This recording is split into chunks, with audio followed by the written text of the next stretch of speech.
Welcome to the Seahawks Forever podcast, hosted by longtime Northwest sports journalist Dan Viens. News, reaction, and opinion. In-depth analysis on everything Seahawks. And now, here's your host, Dan Viens. Welcome back to the show, 12s. It is draft week, NFL draft week. We are hours away, 4 days away from the first round of the NFL draft, one of the most highly anticipated and exciting draft processes Seahawk fans have ever been through. In fact, I'll just say it, the most exciting. Is as long as I've been following this team as a fan, covering this team, talking about this team, which encompasses most of my entire life, their life for sure. Never had this many high draft picks, never had this much to look forward to. This kind of combination of picks, 5 in the top 100. We've talked about it for months. We're getting down to the wire. We can see the light at the end of the tunnel.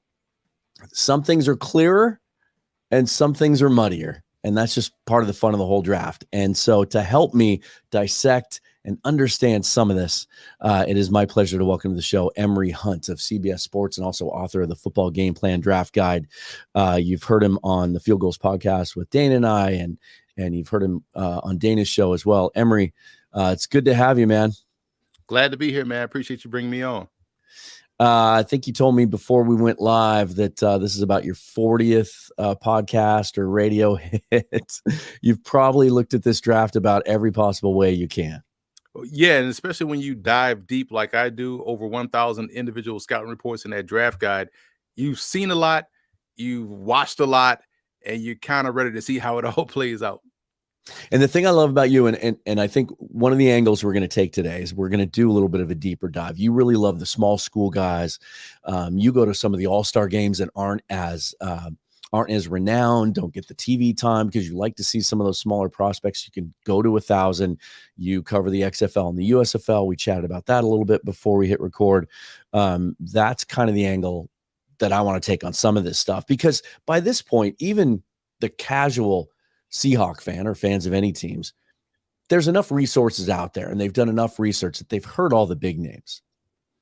And I get the sense that and I think it even happens to me, you hear that term paralysis by analysis. Sometimes you go over this enough, you do hundreds of mock drafts and you kind of get tired of talking about the same guys. So we're going to hear some new names today and dive a little deeper into some of the position groups. But I want to start with this. So in the last couple of days, because for the last, 3 months, I know the last time we talked when Dana and I had you on, the assumption was that we were going to go 3 out of the first 4 picks in this draft look like they were going to be quarterbacks, with the opportunity for the Arizona Cardinals to trade back, that they basically have the for sale sign up for that number 3 pick, and it might go quarterbacks 1 through 4, and how that would affect the Seahawks at number 5. Things have been shaken up for the last week with reports that the Houston Texans are thinking about not going quarterback at all at number 2 because they don't like any of the guys outside of Bryce Young at that spot. And the consensus now seems to be that the Panthers are locked in on Bryce Young. One of the reasons we're hearing is there's this new cognition. We've heard of the Wonderlic test for years. The S2 cognition test is a thing that teams have put a lot of stock into, some more than others. Apparently the Panthers and the Colts in particular really lean on this test. Possibly the Texans as well. Just for fans who've never heard of it, because I wasn't that familiar with it until we started hearing about it this draft cycle. This is from their website, a little quick description of what the test is. Our 30 to 45-minute digital evaluation measures your unique cognitive skills with unprecedented precision and accuracy. Sorry, it's early in the morning. I've only had 1 cup of coffee. This in-depth report will help you understand how you process the game and stack up against your peers. So supposedly, this is a tool that scouts can use to get an idea of how a quarterback's brain processes the game. Here is what was reported today by Bob McGinn, longtime Packers reporter who now has his own independent site. I'm not going to read all the scores off, but top of the scale, Bryce Young at 98%. Bottom of the scale, CJ Stroud at 18%. And apparently this may be part of the evaluation process that's pushing him down boards. Here's the way I want to ask this to you. You've watched a lot of film. You've watched all these quarterbacks. You have your evaluations of them. Do you see anything on tape that lines up with this, that leads you to believe that C.J. Stroud might not see the game quickly on the field? I'm trying to find out what the S2 sack numbers were last year, like how well they did, versus pressure. How well, S2 got to the quarterback, because S2 just came out of nowhere. S2 is the dumbest thing I've ever heard. Anything that talks about processing and has Will Levis as a high grade is a stupid processing test. Will right? Levis at 93%. Throw it out. So, my thing is, when you think about these tests, everyone loves eugenics, right? This is a new form of trying to figure out who's smarter at the position when the game is played based off reaction. And I don't care what his S2 R2D2 score, whatever it is, could have been a 1. I'm still looking at that Georgia tape and like, yep, I'm taking him. So I don't care what this is just another junk science report that is out there to disparage quarterbacks. And here's the other thing too. They say, we haven't seen guys that it's not saying that guys that score high do well, but we haven't seen guys that score low do well. What? What is this? Like, man, throw this whole thing out. Let's start the draft today. We all not doing that tonight. Let's get the draft started tonight, because this is just nonsense. It's like the Moneyball thing, right? It's like we're going to just draft players based on a computer printout now, right? Yeah, it's like, why even play the games? Just wait till we get this, the RAS. Wait till you get the C2, the XJ900 test. Wait till you get all this stuff, right? Just wait. And you can't take Jahmyr Gibbs because he's only 199, as if he's not going to go to lunch and come back at 202. Like, I hate the draft process. Yeah.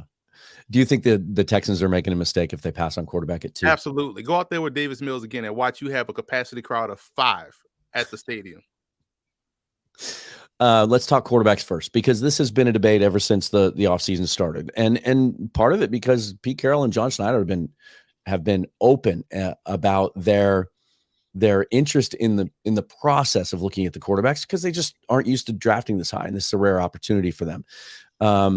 They go out and they sign Geno Smith coming off a great year. A lot's been made about how easy the contract would be to get out of it after it. I don't even put a lot of stock into that. If for this roster and how they're building it and what needs they have to address over the next 2 weeks in the draft and undrafted free agency and beyond, just first of all, give me your general feelings on what you would think if the Seahawks decided to go quarterback at 5. It would be a disservice to the defensive side of the football, because last game I watched Seattle, they couldn't stop a nosebleed. So if they take a quarterback, do you expect that quarterback to play edge rusher? Do you expect that quarterback to play 3 technique? Do you expect that quarterback? Richardson might be able to. Do you expect that quarterback? Oh, Will Levis, he's supposed to be the super athlete, right? I mean, he has a high S2 score, so more of an outside linebacker, I think. Maybe he could play free safety because he's so smart and sees the field well cognitively, right? If they take Anthony Richardson or any quarterback, it really just doesn't hammer what you've talked about in terms of how you feel about Geno Smith, how you feel about Drew Lock and his development. I just think that's probably the biggest smokescreen as well for Seattle, because I think everyone knows they couldn't stop the run last year. They got to get better within the front 7, and they also have depth issues on defense. So I just think they would do their roster a disservice in taking any of the quarterbacks. It's interesting. We talked before the show about how this time of year you analyze the draft class so much that I know I sometimes get bored taking the same guys when I'm doing mock drafts and things like that. And I start to play with scenarios, and you can really play tricks with your mind. What are what's a smoke screen? What's real? And in the last couple of days, I've kind of brought myself back to the very beginning of the offseason. One of the first things Pete Carroll said publicly, we need to get more dynamic, longer, bigger, stronger up front on defense. And he name dropped Eric Armstead, Nick Bosa. He name dropped, in particular, those guys up front in San Francisco. John Schneider came out. Need to get bigger, tougher, stronger in the trenches. Then we go on this whole quarterback tour with the selfies and everything else, and people start to get excited about that. Then you see things like, well, they love Devin Witherspoon, and there's all these curveballs. I think at the end of the day, when you look at the roster, they don't have a nose tackle on the roster. They don't have any interior defensive linemen that can line up and play day one on the roster. They have to go that way, don't they? Despite all the buzz. I agree. And that's why earlier in my, I want to say when I talked to you guys early in the season, and we did like at the time, I think the Seahawks had the 5th and 7th pick or something like that Yeah. before they went on this run. And I Mhm. was like, listen, I'm trying to take Jalen Carter and Bryan Bresee. Or I'm trying to take, and I'm like, I'm getting 2 defensive linemen, 2 of the Will Anderson and Jalen Carter. I'm trying to get the 2 best defenders right now for this defense. And I still feel that way, even with where they are picking, because you talk about getting longer. Even though I'm not the biggest Tyree Wilson fan, he is my number 1 5 technique because I feel like he has better pass rushing ability, closer inside. He has to grow into that pass rusher on the outside. So I wouldn't mind taking him, but also if I do take him, and then later in that first round, Bryan Bresee would be someone I would love to take too to play on that interior because he can get pass rush as well, and he's a big body guy with some good length and good athleticism. So I agree with Pete Carroll. And matter of fact, in my CBS Sports mock draft, I had them taking Jalen Carter at 5 because how the draft fell. And then I had them taking Nolan Smith, an edge rusher, later on in the draft. So they got length, they got athleticism, they got better up front defensively. I think that's where it has to start for Seattle moving forward. Do you think Jalen Carter's worth the risk if they're not 100% sold on his love of the game of football and his desire to be great? I tell you, it's the same analogy I made for CJ Stroud. While folks are telling me about Jalen Carter's, pro day, and he didn't go through this drill. I don't know about his body. I'm just watching the Oregon game. Keep talking to me while I watch the Oregon game, and I'm watching him just dominate this dude. So until you say something that usurps this Oregon game, I'm not listening to you. I'm taking Jalen Carter. I need players. Again, I'll probably be the worst head coach because I don't care about, as long as you're not hurting women or children. I need you I need you to win for me. So if you want to, if you like cheeseburgers or whatnot, if you just want to take a playoff, cool. Because I'm watching this Oregon game and I'm watching you dominate, and that's what I'm going to roll with. I'm going to get this guy regardless. So I want to ask you, you mentioned Tyree Wilson, and he seems to have become a very polarizing prospect when it comes to Seahawk fans. I debate this on Twitter all the time. It's he has been mocked to Seattle for months, but all of a sudden there's this group of the fan base that thinks he's not sudden enough, not quick enough, not refined enough, that he's too raw. There's people that hate the idea of taking Tyree Wilson. You said you're not the biggest fan, but you mentioned him at 5 technique. And I think some fans just see the length and the size and they think he can't play outside linebacker, can't play in space. Do you think he's a guy that might fit, might need to add 10 pounds, but his frame looks like it can support it? You mentioned 5 techniques. So you're thinking more, even in a 3-4, can he play defensive end as opposed to outside linebacker? Exactly. He's more of a 3-4 end as opposed to a stand-up edge guy. I compared this game to Marcus Davenport because when you look at him on paper and look at the traits, you like all of the pieces, but then you watch the football player and you can see where the fans have some concern. He is a bit raw in terms of his technique. Right now, it's just all power. So you envision him as a 5 technique with that length and that power and that get off, and he's going to mow guys back into the backfield. You can teach him technique. You can teach him a few more pass rushing moves, but you can't teach length. You can't teach strength. You can't teach explosiveness. You can't teach ball get off. And he has those things. He does play a little bit high at times, which is why, again, you put him inside a little bit as a 3-4 end. I think that's where he's going to excel. But if you expect him to be some stand-up edge guy or this refined 4-3 end, it's not going to work out for you. So that's why I feel like I can understand if someone takes him. And if anybody takes him, I would trust Pete Carroll and company to get the best out of him as opposed to some other people in the league. It feels like, and there's been a lot of talk about this here because the Seahawks have gone through a transition from a 4-3 to a 3-4, even though, it's a little bit of a hybrid. They play kind of a mix of the two, but it seems like there's a lot of talk about the 3-4 defensive end position. And some people like to just label edge, and that umbrella kind of covers all of it, right? Does this draft kind of lack that type? No, because when I break down the prospects, it goes 4-3 in, 5 tech defensive end, edge rusher. The edge rusher is someone that you just don't think is as consistent versus the run. Your 5 technique is a little bit of a cross of that 4-3 in, but not quite refined to be that outside, just pure speed, get off the edge guy, but does a solid job versus the run. So there's a difference in how you view things and how you grade these prospects. So that's why I grade it the way I do, which is why Wilson, may not have been an edge for me, but when you envision him as a 5 technique, he fits in perfectly in that, that framework and that box, and you could plug him in there, and you can see where he can have success in that regard. And so I feel like if he's utilized there within this defense, it's the best chance for him to have success. And then when you combine that with maybe a Bryan Bresee on the interior who can play any one of the interior techniques rather well, or if you want to get another edge rusher too, double down on defensive ends and take a Nolan Smith later in the first round, where now you have him paired up on side of a Tyree Wilson and just tell him just get off the ball and go get the quarterback, like what they used to have when Bruce Irvin first jumped into the league. So I can see if they could piece it together in multiple ways to get the desired results.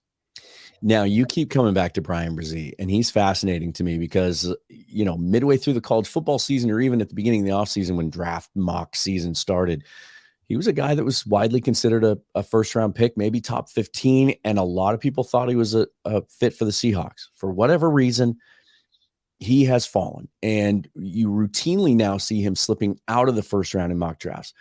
Why do you think he would fit? Expand on that a little bit, but also why do you think you're so much higher on him than kind of the consensus right now? I feel like no one is providing context to what we saw this year. He's coming off a knee injury, and also he's dealing with life issues. He lost his sister, so that can, and again, that's why I made a joke about Jalen Carter and why he showed up, at maybe a little bit overweight and at the pro day, like, bro, he dealing with life issues like that. You don't know what's going on, charges. So it's like, I get it, and so I understand what we saw this year from Bresee needs a little bit more context. But when you see a guy that's 6'5", 305, that has some pass rushing chops, but also plays well on the interior, we remember when he first burst onto the scene, this guy looked like a top 5 lock for the first round. And I think he can get back to that now that things can be a little bit more stable for him in an environment like Seattle, where it seems like Seattle is the perfect environment to foster someone back to where they need to be. And I just feel like he would be an ideal pick for Pete Carroll because, again, he can play.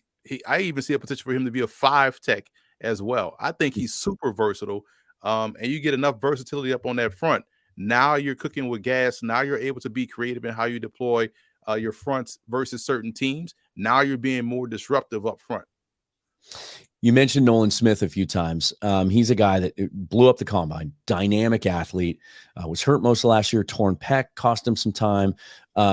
He's a guy that gets talked about a little bit as a Swiss Army knife, a guy that you can move all over, but also there's some people that aren't sure what to do with him. Where do you think he fits? I think he's an edge defender. I think he's your classic, 3-4 outside linebacker. And Georgia has shown us time and time again, when you're watching their players on defense, you got to have a little bit more context because guys are being asked to do things that, may not jive with what their skill set is. So that could explain some of the numbers, could explain why we don't see these tremendous sack numbers. Well, he's probably playing in a different role. That's how you get a Trayvon Walker going number 1, right? And I think Nolan Smith has great length, the close to not only chase the run away, but also get pressure and close on the quarterback as well. So I like him in that scope, and which is why he graded out as one of my top edge rushers at the position.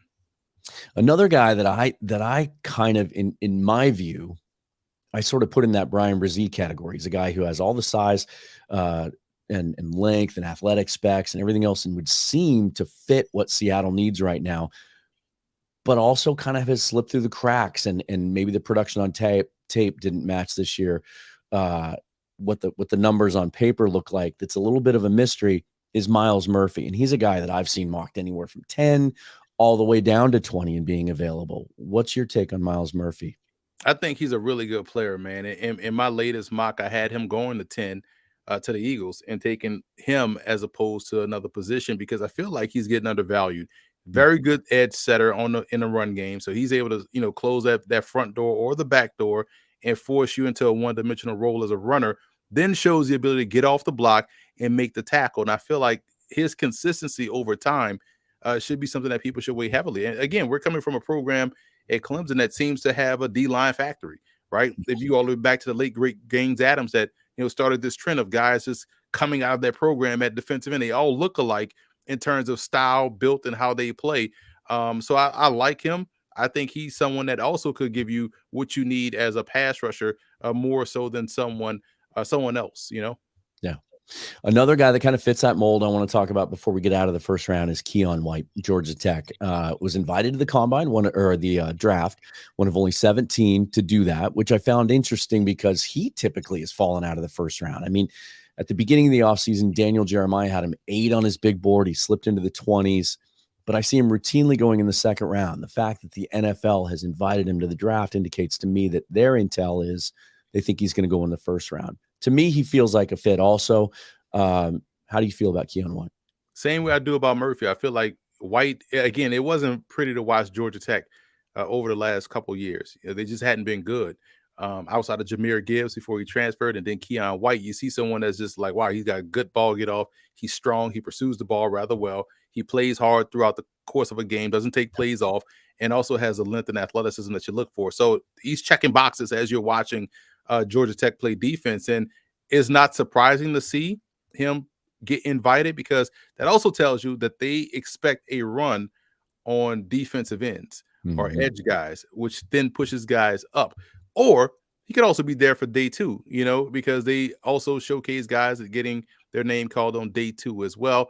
But because you look at the amount of edge rushers and let's say the difference between the top guys and mid-round guys, kind of can see some guys get elevated up into the first round.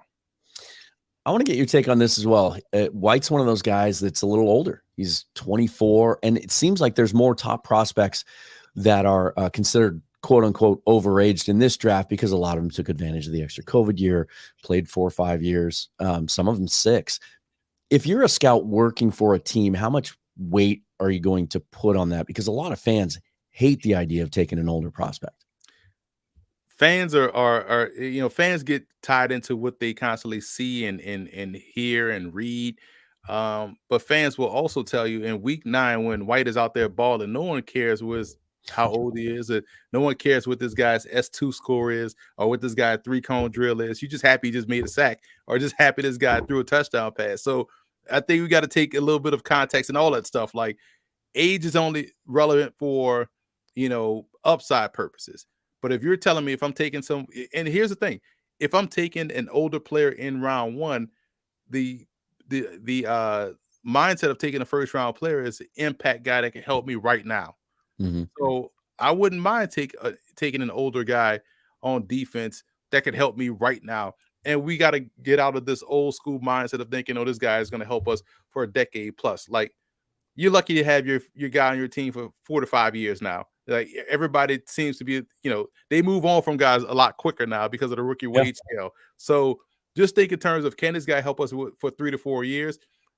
Perfect. You know what I'm saying? And that's all that matters. And if White can do that, then take him. Don't worry about age. Same with quarterback, same with running back. Going in the first round, you take those guys while they're the youngest, and then you evaluate them again on the back end of that 5th-year option. That's what especially as I look at the Seahawks roster right now, I keep coming back to that. Like maybe it's an appealing thing to them because they have 52 players right now under contract on their roster. They just released 5 at the beginning of the offseason program that they didn't need to. Typically this time of year, they have 75, 76, 77 players. They need bodies. They need to stock up through this draft and free agency period. And so I would think that it might even be something that appeals to them even more. A guy that's more mature, has more snaps. They like guys that have played a lot, that are really experienced, guys that they can just plug in right away. Yeah, you need guys that can help you right away because as much as we like to think of the NFL in terms of college football as, we got time to, really work our system, develop our plan. This is a year-to-year league. We've seen first-year head coaches get fired. We've seen guys move on from teams after 1 year. I'm talking about players. So, you really have to take the NFL year to year and hope you can get this team to maximize its potential each and every season and can't think in terms of development. We like to think that's a thing, but fans tend to dictate and media tends to write about, coach on the hot seat because of this game they lost in week 3. So it kind of, and owners are just, billionaires with money. They're probably not football guys. So they just, oh man, well, let me, keep making sure the business is good. And we got to get rid of this coach because we need this player. We got to tank for this player, right? So you're really on a year-to-year basis. So you got to do what you can to maximize your roster this season. All right, let's move to another position group on the other side of the ball, because as you talk about what, people read what things are being written, and something that has gained some steam over the last couple of weeks is there are multiple reports that the Seahawks are looking very heavily at the center position in this draft, as most agree that they should, but also that sort of no man's land between 20 and 37 where they sit, that might be the range where some of these centers start to go. And if you want one, you might have to consider one in the first round, even if it includes just a little bit of a trade back. The Seahawks in recent weeks have sent Steve Hutchinson out to work out Joe Tippmann, John Michael Schmitz in Minnesota, another older player. Who's your favorite center in this draft? My favorite center is, Alex Forsythe out of Oregon. But my number 2 center is John Michael Schmidt. Okay. So, and here's my thing on centers. I think people put so much focus on the tackle position, but center guard is more important. If you're not strong on your interior, you won't have offense. You won't be able to run the ball. Your quarterback won't have time in the pocket, because any average quarterback worth his salt getting pressure on the outside can step up into the pocket. But if there's nowhere to step up, you're dead in the water. So I don't mind taking a guard or a center in round 1 if you feel like there's an elite one that can help you right away. Or a lot of it also depends on the run. We talk about Keon White potentially going in the first round. Will there be a run on? We know there's going to be a run on quarterbacks. Yeah. We know there's going to potentially be a run on edge rushers and also tackles. So where does that start? And if you start to see that run, does that push guys down? So can you wait a little bit to 37 and get the center that you want? Corner will probably have a run on in the first round as well. So if you're Seattle, you don't have to push that in at pick 20.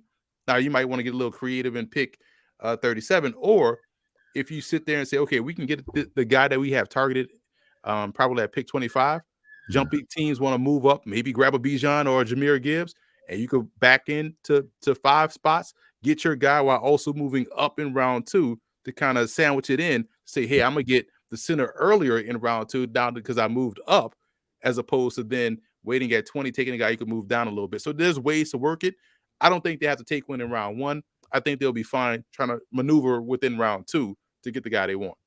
We got to talk about Alex Forsythe, because I'm quite sure you're the only analyst in the country that has him as your top-rated center.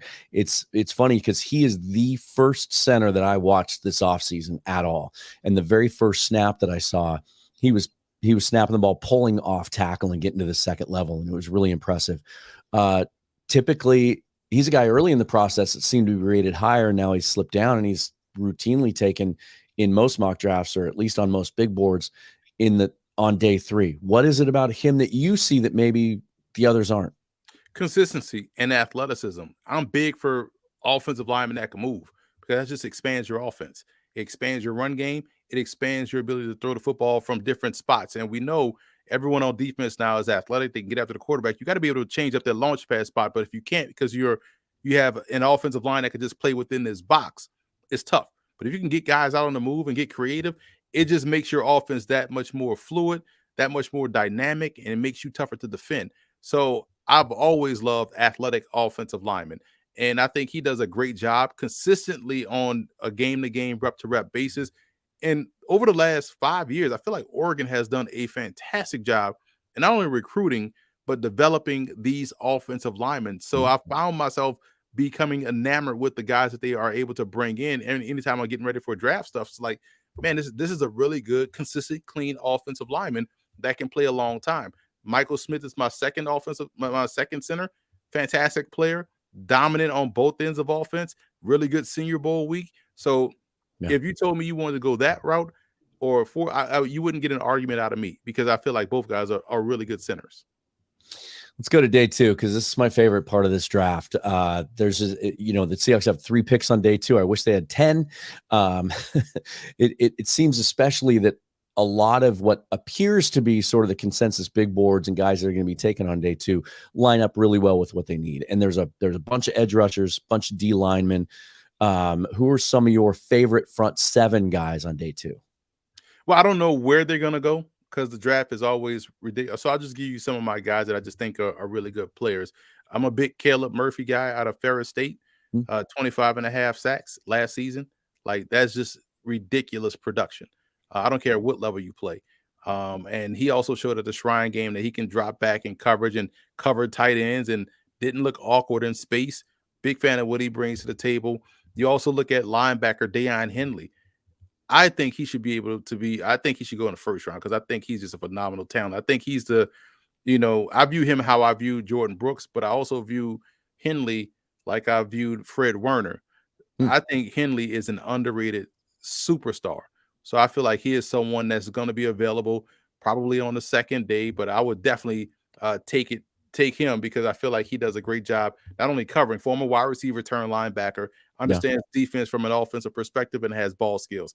Darius Rush, I would feel comfortable taking him in the first round, the corner out of South Carolina. I like him better than Cam Smith. This is someone 6'2", 200 pounds, long arms, former wide receiver. Seahawk fans should remember and think Richard Sherman. He reminds me a lot of him when he was coming out of Stanford, except this guy is a much better athlete, is faster, but also, again, sees defense from an offensive perspective and has ball skills. So those are some of the guys on day 2 that I just feel like I would probably target. And then I want to give you a couple of names because these are guys the Seahawks had in as top 30 visits that fans may not be as familiar with or that there's questions about. One is Trenton Simpson, another guy where some people just don't seem to really have a clear picture of how they want to use him and where they would play him. Good athlete. I just wonder about the impactful plays perspective. You like to see him make more impactful plays in a run game, not just, absorb blocks or try to run around blocks. You got to sometimes meet the rubber at the road and get busy at the point of attack. And, you want to see that more consistently from him. So for me, good athlete, just the football part is not where you want it to be. And then the Seahawks have been attached to a couple of cornerback prospects, even as high up as the top of the draft. There's some reported interest with Devin Witherspoon, but Keely Ringo is a guy they brought in for a visit. He's interesting to me, and interesting doesn't always mean a positive thing. Great, he's got the length, the size, some of the athletic attributes. He's from this area, so a lot of people are attracted to that. I don't see an instinctive player. I see him getting lost in coverage sometimes. I see him getting beat. What's your take on Ringo? Yeah, he's kind of one-dimensional as a football player. He's he's a press guy, turn and run guy because he's a great athlete, but just doesn't find the football particularly well. Physical, big corner. It kind of is Xavier Rhodes-like in that regard in how he plays, and I feel like, there's still room to like Ringo. Day 2 is probably where he's going to end up. Probably where he's always should have been thought of. I know we saw some talk earlier in the year when these names start to come out and you see Ringo in the top 10. Good player, but has to become much more instinctive. Just if he could just find the football, he'll be in a much better shape because he does a great job in sticking with the receiver, but just doesn't find the ball. Let's talk a little bit about skill position because of all the top 30 visits the Seahawks have brought in, one player from the running back, tight end, wide receiver group. Only one. He's one of my favorite guys in this draft that plays the wide receiver position, Charlie Jones out of Purdue. Consistently open, does a great job in finding that dead spot in the zone. I think he's a phenomenal slot receiver, good, quick twitch athlete that can, take a short pass and generate a chunk play. Again, none of one of these guys that just is going to play a long time in the league because he just finds himself open and makes a ton of plays. He's returned a bunch of kicks too, right? That's part of his game. That's part of his quickness. And if you could tell a lot about a player, if you return kickoffs, you're fast. If you return punts, you're quick, and you also have the ability to get in and out of cuts real good. Because that's all punt return is, reaction and how quickly can you change direction which speaks volumes to what this guy brings to the table. Yeah. Who, give me a couple of players that you love. You've already given me one, two, actually, if you include Forsyth. Guys that you love, sort of in that vein, that you don't think are getting enough love from others.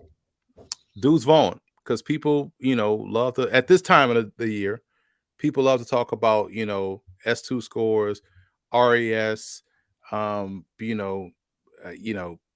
drills, vertical jumps and all that stuff, but they forget about the football part. Yeah. And Deuce Vaughn, you watch him play at Kansas State. Sometimes you got to, man, did I have enough? Am I drinking too much? Because I swear I've seen this before. I swear I saw this Darren Sproles get. I got to give up this beer that I'm drinking. Like, no, it's that he's a spitting image of Darren Sproles. Same size, same university, same productivity. This dude is awesome, man. And again, I'm team size is not a skill. You love Tariq Cohen. You'll love Deuce Vaughn as well because he's such a tremendous player from the start of his career to where we just saw him last dominating Alabama. So again, put the guy on the football field and have him do football things, and you're going to get a great player. And then conversely, who were some guys that you think are pretty universally considered good prospects that you would not touch? I don't know, man, because everyone has a role to really a pathway to productivity, but I don't understand where the Will Levis hype came from. Okay. I feel like he is this year's Trubisky, where in a class that had a Watson, Mahomes, Deshaun Kaiser, PJ Walker, a bunch of other guys that were really talented, right? Kaiser, it's like, where did this guy come from? And so people say go watch this 2021 film. I go watch it, and it looks like what we just saw last year. And he lost all the receivers. Like he lost Wan'Dale Robinson, who was the beneficiary of a lot of these tap passes. Like, what are we even talking about here? Can he be a solid player? Sure. I think he's more on that Daniel Jones, Carson Wentz trajectory, that spectrum. Yeah. But I think he's more of a solid QB2. Plays a little bit too reckless with his body, in terms of how he doesn't evade defenders, he runs into them. The placement is a little bit off, and it just doesn't warrant the top 10 hype. And that's the thing. So it's not like I don't think he has a pathway to be a decent player. It's just that when you're talking about top 10, you're talking about elite. And I think that's where I have the disconnect. Now, you named Deuce Vaughn. Certainly the Seahawks running back room is thin right now. Only DJ Dallas remains on the roster behind Ken Walker. They typically tend to like bigger running backs in that 5'10", 5'11", 215 range. There are a lot of good running backs in this draft. It's kind of one of the underrated positions, I think, in this group. Daniel Jeremiah said he thinks there's 12 to 13 starting caliber running backs in this draft. Who are some of the guys that maybe fit that size threshold a little bit that you think would be a good complement to Ken Walker? Well, and if you're going to have Ken Walker back there, you're going to have to find someone that doesn't have necessarily need volume, so guys that can be quick starters. Zach Evans could be that guy out of Ole Miss. Tyon Evans out of Louisville could be that guy. Eric Gray, although he's not 215, he's about 209. I'm not worried too much about weight. Guys can gain the right weight, but he has good fluidity, good ball skills. I'm talking about as a downfield receiver. People want to, talk about Zach Charbonnet. I think that's a good fit for, Seattle. I feel like he's more James Conner than anything. So if you're looking for that 215 type guy, I feel, even though I think Israel Abanikanda is a fantastic back, I don't think he's someone that I would want to have on the field more so than Walker. So he wouldn't be a good fit because he's someone that you kind of want to keep feeding, right? But those guys I feel like that I mentioned would be good operating, in terms of not needing the volume to be successful. They're really quick starters. Yeah. Are you anxious for this to all be wrapped up here in the next week or so for you? Get some time off? Man, it just really shifts my attention because again, it'll be now USFL and then also European League of Football. So I love the fact that I can talk in depthly about any type of football, but I like the fact that it is not solely based on one thing. I can kind of bounce around, and now I can go interview some coaches at the college level and just do something to get away from draft talk. Well, listen, after this settles down a little bit, you and I were talking a little bit about XFL and USFL before the show. That might be kind of a fun conversation to have during that NFL dead period after the draft settles down before they get into off-season workouts and training camp. We'll have to have you back on the show and give those leagues a little bit of love and talk about some of those guys. Absolutely, man. It's two fun leagues, a lot of great talent, and a lot of ability to help grow the game. And I think this will come to be a thing. We saw last week that the two leagues overlapped and the ratings were at 1.8 million combined. So you had 1.8 million people watching spring football. Tells you there's a market for this country loves football, and at any level they'll watch it. So if they can continue to grow that and foster that growth, I think we have something special down the line.